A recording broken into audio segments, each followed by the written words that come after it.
Hi friends, welcome to Renna வீட்டு சமையல். ரென்னா வீட்டு சமையலில் தொண்டைக்கு இதமாக குயிக்காக செய்யக்கூடிய தக்காளி ரசம் தான் பார்க்க போகிறோம். ரொம்ப சுவையாக இருக்கும். நல்ல மழைக்காலம் பனிக்காலத்துக்கெலாம் தொண்டைக்கு இதமாக ஒரு தக்காளி ரசம் சாப்பிட்ணுன்னா இந்த ரசம் ட்ரை பண்ணி பாருங்கள். எப்படி செய்கிறதுன்னு வாங்க பார்த்துடலாம். தக்காளி ரசம் பண்ணுறதுக்கு ஒரு இடிக்கல்லில் 1 டேபிள் ஸ்பூன் அளவுக்கு மல்லி சேர்த்துக்கலாம். சீரகம் 1.5 டேபிள் ஸ்பூன், மிளகு 1 டேபிள் ஸ்பூன்.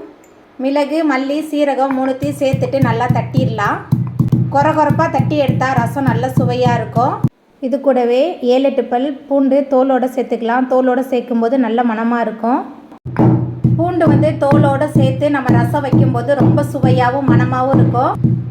பூண்டுலாம் சேர்த்துட்டு நல்லா தட்டியாச்சு. இப்போ இந்த பொடியை தனியாக எடுத்து வச்சுக்கலாம். தக்காளி ரசத்துக்கு நல்ல பழுத்த தக்காளியாக 2 தக்காளி சேர்த்துருக்கேன். அதுக்கப்புறமா கொஞ்சமாக கல்லுப்பு சேர்த்துட்டு கையால் நம்ம முதல்ல நல்லா பிசைஞ்சு வச்சிடலாம். தக்காளி ரசத்துக்கு எந்த அளவுக்கு நம்ம கையால் நல்லா பிசைஞ்சு வைக்கிறோமோ அந்த அளவுக்கு தக்காளி ரசம் சுவையாக இருக்கும். தக்காளி ரசத்துக்கு தக்காளியோட அளவு அதிகமாகவும் புளியோட அளவு குறைவாகவும் இருக்கணும். கொஞ்சமாக புளி தண்ணி சேர்த்துக்கலாம். மஞ்சத்தூள் கொஞ்சமாக, எவ்வளோ ரசம் வைக்க போகிறோமோ அதுக்கு தகுந்த மாதிரி தண்ணி சேர்த்துக்கலாம்.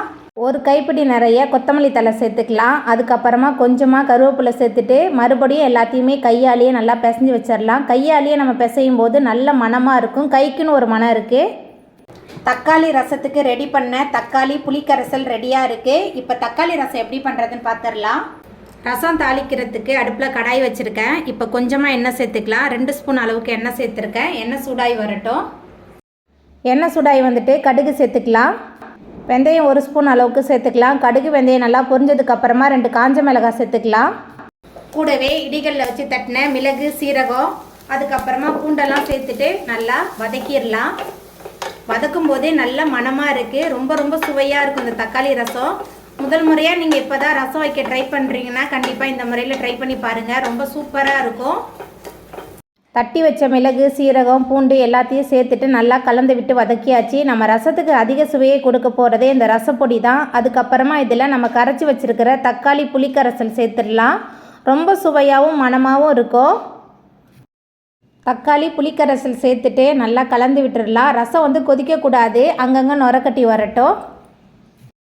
தக்காளி ரசத்தை கொதிக்க வைக்கக்கூடாது. ரசம் அங்கங்கே நுரப்பொங்க ஆரம்பிச்சிருச்சு. ரொம்ப சுவையான தக்காளி ரசம் சூப்பராக ரெடியாகி வந்துட்டு இப்போ நம்ம அடுப்பை ஆஃப் பண்ணிடலாம். அவ்வளோதாங்க, தக்காளி ரசம் சூப்பராக ரெடி ஆகிட்டு. இந்த சுவையான தக்காளி ரசத்தை நீங்களும் உங்கள் வீட்டில் செஞ்சு பாருங்கள். இந்த வீடியோ உங்களுக்கு பிடிச்சிருந்தா லைக் பண்ணுங்கள், ஷேர் பண்ணுங்கள், கமெண்ட் பண்ணுங்கள், சப்ஸ்கிரைப் பண்ணுங்கள்.